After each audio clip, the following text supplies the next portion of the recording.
Well, good morning, all present. Welcome to the Planning and Development Committee meeting of the Toowoomba Regional Council. This meeting is open to the public and will be live streamed. I'd like to thank those of you who are in the room with us today and acknowledge everyone watching via Council's social media channels. Could I remind councillors to click join the meeting in broad view. I'd like to acknowledge the Aboriginal parties whose song lines traverse these lands we meet on today, the Western Waka Waka, Guyabul and Jarrawal peoples, and pay respects to their elders past, present and emerging, for they hold the knowledge, the rich traditions and bold ambitions of Australia's First Peoples. All councillors are in attendance. I think we haven't heard from Councillor Carl. He might well be on his way. Running late? Okay. And the Mayor is at a meeting to deal with the floods, etc. Will be joining us later. I think everyone else is here in that regard. Could I have a motion that Councillor Jeff McDonald, attending the Queensland Disaster Management Committee meeting, be excused? Councillor McMahon, Councillor Von Hoff. All those in favour? Carried. Thank you. Councillor Von Hoff. Thanks, Chair. Just noting that the Mayor is attending to council business in his presence at that meeting. So, yeah, thank you. No, fine. I had assumed that that would sort of follow from the nature of the meeting. The apology for non-attendance from Councillor Jeff McDonald would be accepted. That's part of the motion as well. Only at ordinary and special meetings is leave of absence granted, so we don't deal with that. There are no ill-advised declarations of prescribed conflicts of interest or declarations of declarable conflict of interests. That remains the case as I understand it. Thank you.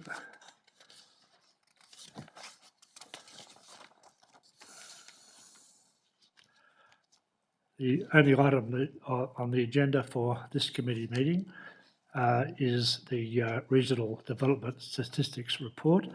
The author is the Acting General Manager of Planning and Development, Kari Musgrave. I'll call upon her in a second. Could I just explain and acknowledge the presence of Mr. Nick Hauser, who is filling in for the acting CEO, who was also at the same meeting, I think, as the Mayor. Thank you, Nick. Kari, thank you.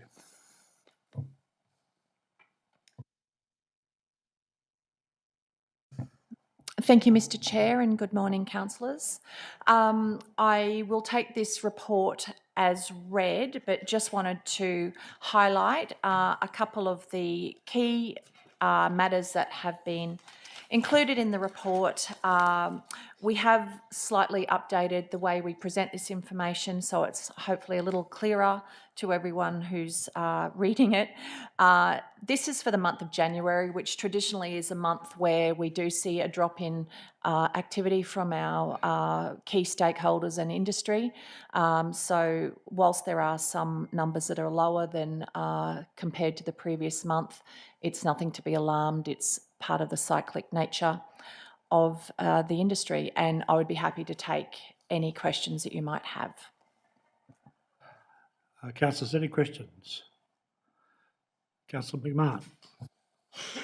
Thank you, Chair. Good morning, Kari. Couldn't let there be none. So I suppose I'm just picking up on you already said it. We're generally very low in lots approved at the start of the year, and that's a historic trend that you've already made reference to. In 2.3, the new lots approved and new lots sealed. If we're on target for roughly 1,000 per year under South East Queensland Regional Plan targets, my reading of that is from about October until the end of January. If I combine all of them, there's probably less than 100 new lots in those 4 months. So that's not the one sealed, that's actual new lots. So that number, low, under 100 for 4 months total, and we're on target for 1,000 a year. Do you see this trend picking up, and is it something that you're concerned about? Thank you for the question, and through you, Mr. Chair. Council can't necessarily control what's in the development pipeline. However, if I can direct you to table 2.1, these are the lots coming into the market. So there's a range of things that we can hang our hats on, so to speak. So whilst the number of lots that are coming to the market might be fairly low for the last 4 months on average, if you look at the plans that are under assessment by council for plan sealing, so in December and in November we had 189, and for January the figure is 377, so that's a pretty substantial increase. So there's all sorts of things that come into effect, and it can be everything from weather to timeframes relating to all sorts of financial obligations with our industry colleagues. So if you look at that total number there for January at the moment, lots in the pipeline, we're looking at 2,746, and at various times through the next 12 months they will all come to market. Thanks, great answer, and thanks for explaining that graph. Councillor, Chair, I'm happy to move if there are no other questions. no, Councillor Edwina, I think, did you? No, Councillor Trevor? Thanks, Chair. Just going on, it's fair enough having lots approved, and then we're in this housing crisis, which I still believe is probably more of a construction crisis. Yeah.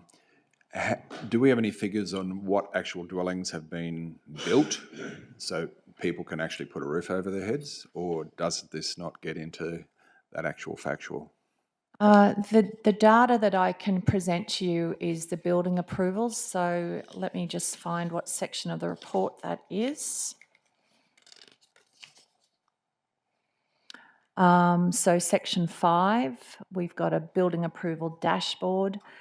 And you'll see that if we look at, say, table 5.4, thank you. So that shows the number of building approvals by type. So you can see in the grey and the green, there are the dwellings, freestanding houses, and extensions, which are extensions to those either housings or other buildings. So, you know, January figures are not the highest, but it's, you know, what we would expect for January, and it's certainly, you know, on the lower side of average for the month. But I would expect the February figures will show a little bit of a kick from there. Hopefully. Thank you so much. Councillor Rebecca? Thanks, Chair, through you. Thank you for the report, Carrie. At an elected member level, we chat with other people in our jobs in other parts of the state, but also South East Queensland. And we talk about the housing targets and achieving those housing targets. And I assume that at a officer level, you also have those conversations. How are some of the other areas going in terms of being on track or otherwise for meeting their housing targets? Thank you for that question, through you, Mr. Chair. I don't have those figures at hand, but I'm happy to do a ring around. Toowoomba Regional Council is part of an informal group called SEQ DA Managers, so we can certainly get access to all of those statistics. I know that we had a very big influx of development applications in January, and I know our colleagues in Mackay had a similar influx. But look, certainly the impacts that we are facing in terms of the squeeze on availability of trades, construction prices, and those types of impacts, and more so now the weather, are felt pretty universally across the whole of SEQ and in fact the whole of Queensland. But I'm happy to take that on notice, and I can report back. That'd be really appreciated. And I guess the next question is, if it is being universally felt, which is what you know, we have heard, does that then open up opportunities for us in any areas that we could potentially take advantage of? Yeah, those are the next questions, I suppose. Thank you. Councillor Melissa? No? Okay. I did submit some questions to Kari yesterday. Would you mind addressing those that haven't already been dealt with by the other questions? Thank you, Councillor Shine. So Councillor Shine gave some questions to me on notice, which I'm happy to run through now. The first question was about, you know, the lots in the pipeline and just questions about January being lower, which we have talked about generally. January is a month when a lot of the construction and consultant industry has a bit of an extended break, and often they're not back until the middle of the month, sometimes a little bit longer. So if you do see dips in any of these numbers, please don't be concerned. Following on from that, there was a question about the number of subdivision application and material change of use being quite low for January. The figures actually, which are in 3.1, if you wouldn't mind going to that part of the table, if you look at the average, thank you. If you look at the average of 22 combined applications, it's the lower side of average. It's around the same as August and September. But if I can draw your attention to December, we had a very big month of applications lodged at the end of the year. So it's not so much that the numbers are down, it's just in comparison to December, it looks like we've taken a big hit, but it's a pretty much an average number. Councillor Shine asked about the lots that are under assessment. So if I can go to 2.1 of the report, please. Okay, which we've looked at earlier. So Councillor Shine just asked for some clarification about the lots that are under assessment for operational work. So that's a process that is in Council's remit, and until those lots are assessed and decided by Council, they can't move into the next phase, which is construction by the developer. And then once the construction's done is the planned sealing. So it's all part of that pipeline, and it all is required to go into that sequential order. There was a question about why there were no applications under the incentive policy. So that's in section 6, I believe.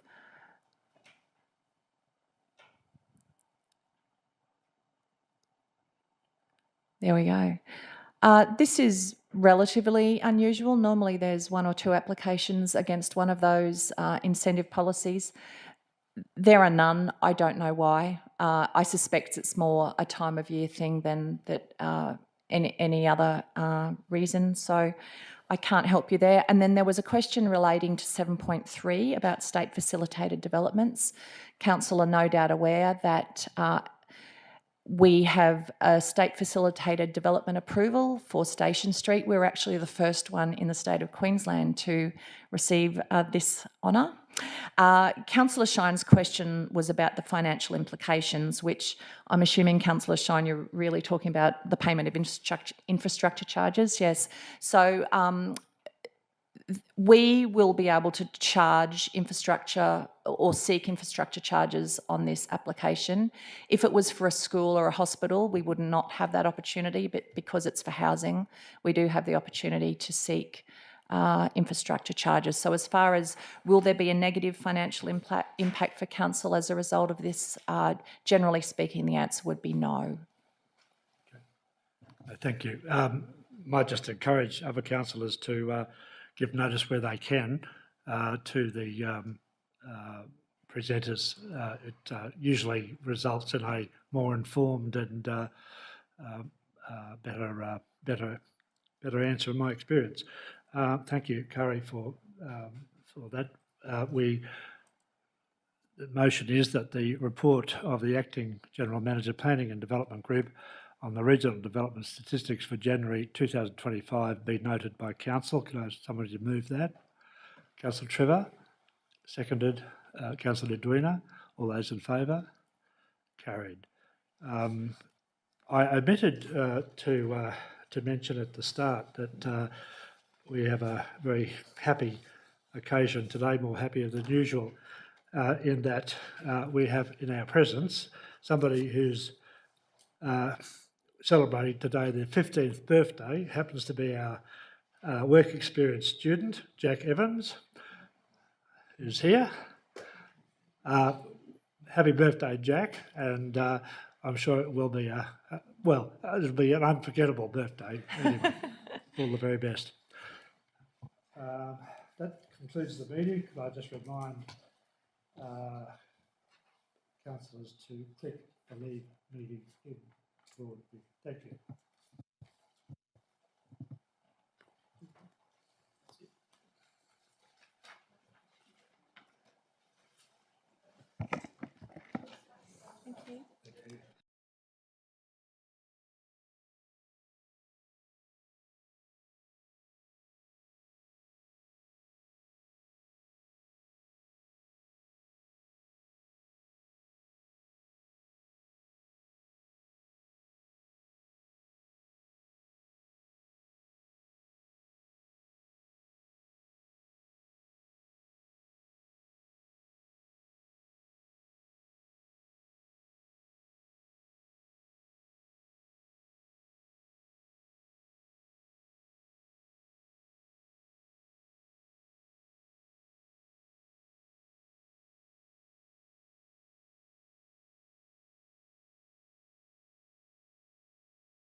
All right, councillors, good morning. Welcome to the Water and Waste Committee meeting for March 2025.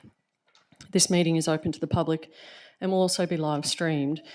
I'd like to thank those of you who are in the room with us today and acknowledge everyone who's watching via Council's social media channels. And just a reminder, please, councillors, to click join the meeting in your board books. I acknowledge the Aboriginal parties whose songlines traverse these lands we meet on today, the Western Waka Waka, Guyabal and Jarrawa peoples, and pay respects to their elders past, present and emerging. Moving on to item number 2 in the agenda, attendance including apologies, leave of absence and declarations of conflict of interest. Now, the Mayor is attending to that disaster group meeting, the Queensland Disaster Management Committee meeting, and so a resolution is required. And the resolution is that the apology for non-attendance from Councillor Jeff McDonald be accepted. We've got mover in Councillor Melissa Taylor and a seconder in Councillor Carol Taylor. All of those who are in favour? That is carried. Thank you. Now, I have no declarations of prescribed conflict of interest. I have been made aware of a possible declaration of declarable conflict of interest. Councillor O'Shea.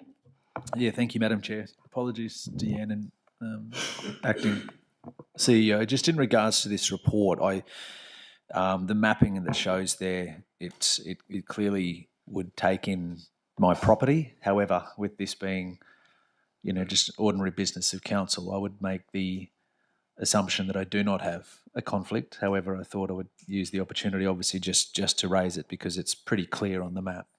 Yeah, thank you, Councillor O'Shea. And you're referring to item number 3, the smoke testing inspection program. Apologies, Chair. Yes, sorry. Apologies. Yes, item 3.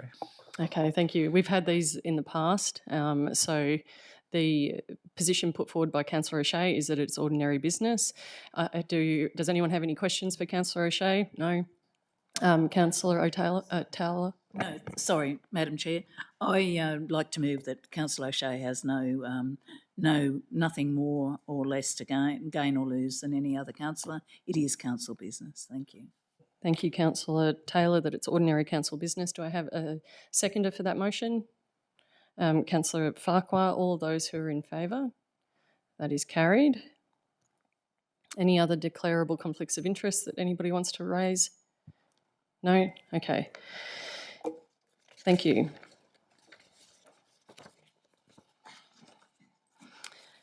Now, we move to item 3 on the agenda, the implementation of smoke testing inspection program in the sewerage systems from May to August 2025. Now, the author of this report is Michael Hobson. Good morning, Michael. Thank you for being here. We're also joined, of course, by the General Manager for Water and Waste Services, Jake Passier. And before we go on to this particular part of the motion, of the agenda, I just really want to say that the General Manager of Water and Waste has done an absolutely extraordinary job over the last, 5 days.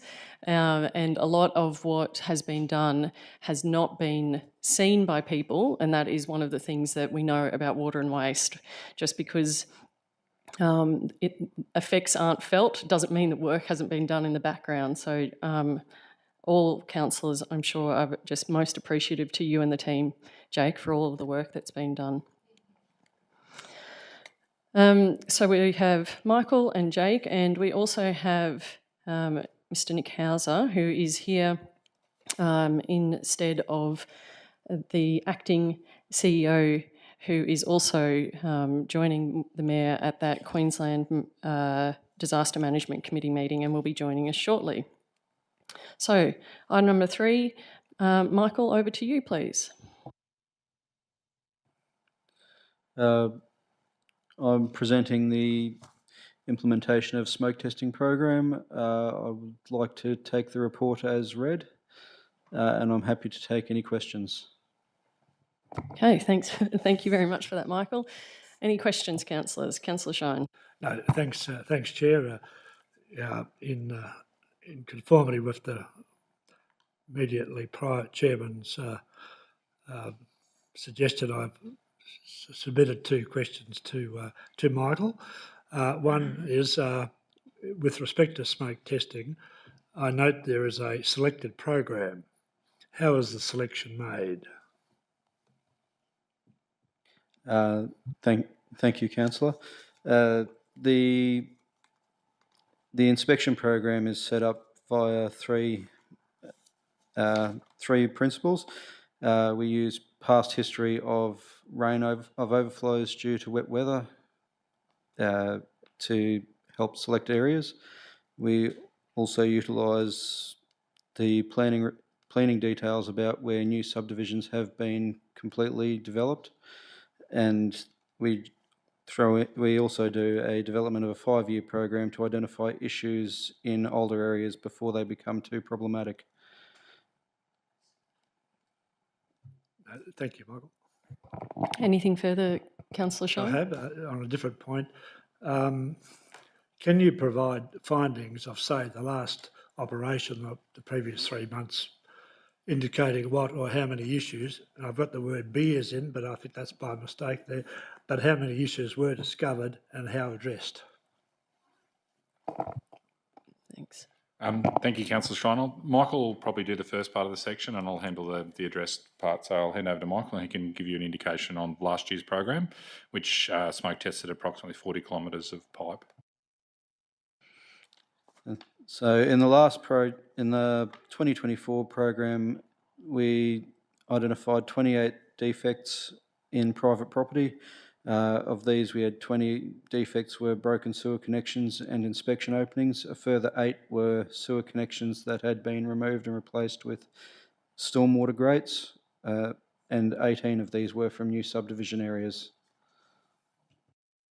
So when we find these defects, councillors, we the defects that are council's responsibility, which are very few. As Michael said, most of them, well, all of them in this last instance were in private property.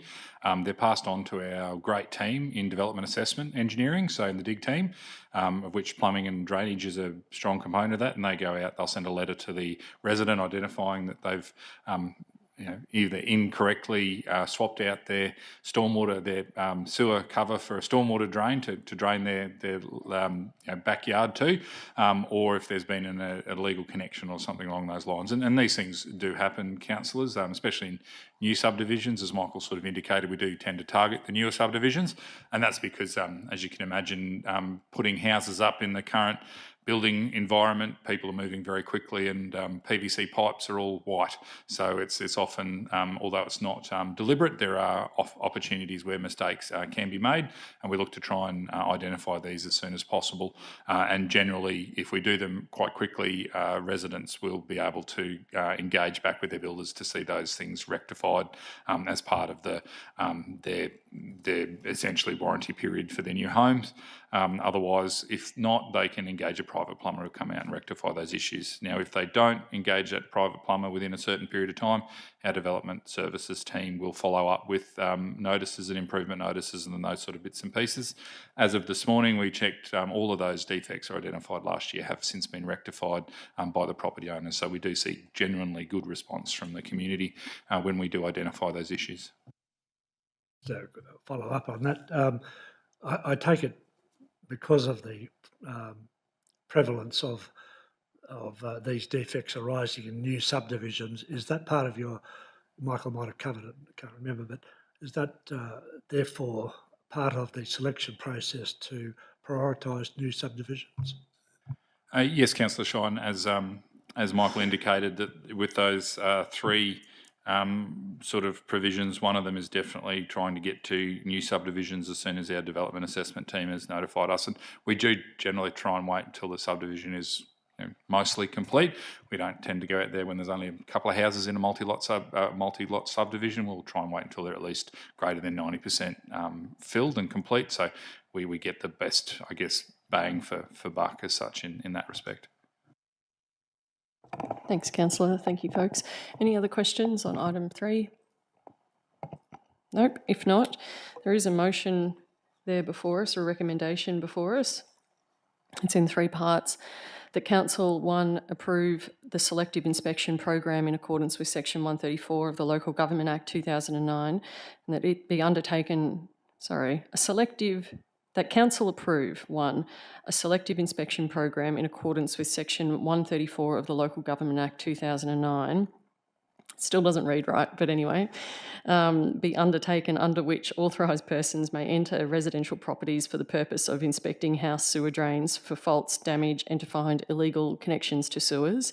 2, the selective inspection program commence on the 6th of May 2025 for a 3-month period and conclude on the 2nd of August 2025. And 3, the selective inspection program be undertaken in line with the 5-year plan of the areas marked on attachments 1, 2 and 3 of the report. Do I have a mover for that? Councillor Carol Taylor, a seconder, Councillor Manteifel. All those who are in favour? That is carried without dissent. Thanks very much for that, Michael. See you in a few months.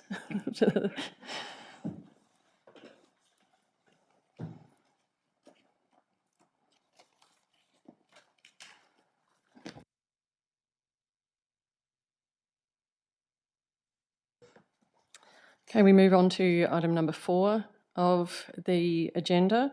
This is the confidential reports and the closing of the meeting to the public to discuss confidential items and the opening of the meeting to pass resolutions on confidential items.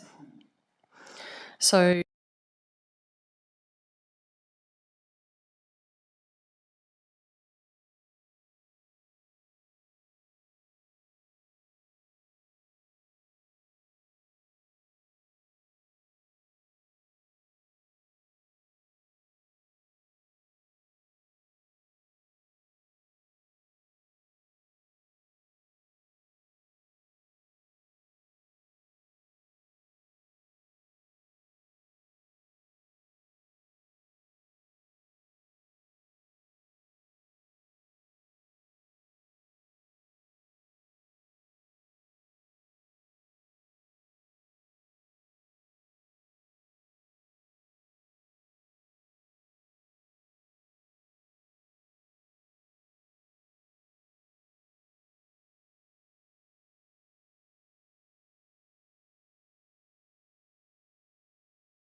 Okay, thank you. We're back online. Councillor McMahon. Your question, sorry, Councillor Thanks, McMahon. Chair. Through you, I just did want to raise, as a courtesy, I suppose, to look out for each other, that in the attachment of involved parties, FKG is mentioned as an involved party, and just following up with my councillor colleagues, or perhaps through you to the CEO, if anything needs to be discussed in detail regarding that. Yeah, thank you for that, Councillor McMahon. Councillor Gardner? I think the CEO has answered that in an email back to Jeff when he raised it. It's my understanding that a PCIA has previously been declared as FKG and have provided some costing information to the proponent.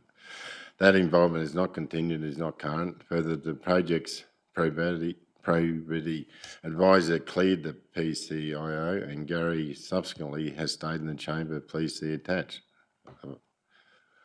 So it's already been addressed at previous. Thanks, I haven't seen any of that. So just no, raising it as I suppose, an obligation. No. I'm very happy with your answer, Councillor.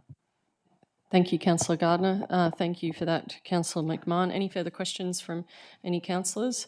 I don't think that email was shared with the other members of the council, so it's helpful for us to understand that.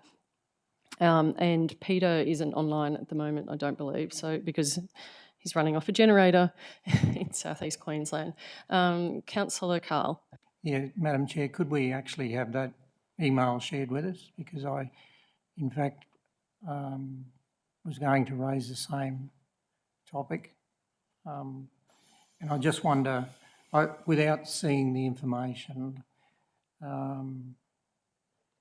there are other local proponents on this list, and it's probably not so much the perception of this room, but it may be in the perception of other proponents on this list that we need to consider as well. But I would really like to see that correspondence. Okay, thanks, Councillor Carl. I've just conferred with with Mr Hauser, who is sitting in on behalf of the acting CEO, Colin Jensen, and he hasn't got a copy of that email at the moment. So I'd ask Councillor Gardner if you're comfortable circulating that with all councillors. In the absence of the acting CEO, we can ask Mr Jensen when he joins the meeting to provide that with all councillors, but I can't help provide that from the chair at this point. Councillor Gardner, are you comfortable to share that information with all councillors? Yeah, sure. Okay. Any further questions?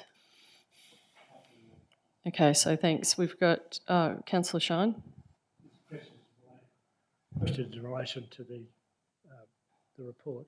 Oh yeah, we'll have to go back into confidential before we discuss that. Okay, so just to close this out, a question was raised by Councillor McMahon about a possible conflict of interest by Councillor Gardner in relation to this matter, and Councillor Gardner, you have advice from the CEO that it has previously been dealt with and is not relevant in these circumstances. Is that correct? Yes. Okay, thank you. If there are no further questions, then clarify, I will call for a mover that Councillor Gardner can remain in the room, and Councillor Shine has moved that. Councillor Manteifel has seconded. All those in favour, thank you very much. And now we'll go back into closed session for the same reasons as stated previously. Do I have a mover for that? Councillor O'Shea, a seconder in Councillor McMahon. All those who are in favour? That is carried. Thank you.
We're back online. Okay, thank you very much. Also noting and acknowledging the return of Mayor McDonald and the interim CEO, Mr. Jensen. Thank you very much. So, folks, we have a recommendation that is before us. If we can get that up on the screen, please. This is relevant to item number 5. Thank you. That Council adopts the officer's recommendation as contained within the issues and responses section of the confidential report titled WT 25-1920 New Energy Generation Update on Invitation to Tender Stage 3B Preliminary Submission. Do I have a mover for that motion? The Mayor, a seconder in Councillor Shine. All those who are in favour? All those who are opposed? Thanks. And because there was a conflict raised at the start, we'll divide that vote. So all those who are in favour, again, the Mayor, Councillor O'Shea, Councillor Shine, Councillor McMahon, Councillor Manteifel, Councillor Farquhar, Councillor Carol Taylor, Councillor Gary Gardner. Those opposed were Councillor Melissa Taylor, Councillor Bill Carl and myself. Okay, thank you very much. No further items on the agenda. We close the meeting at 10:39. Thank you.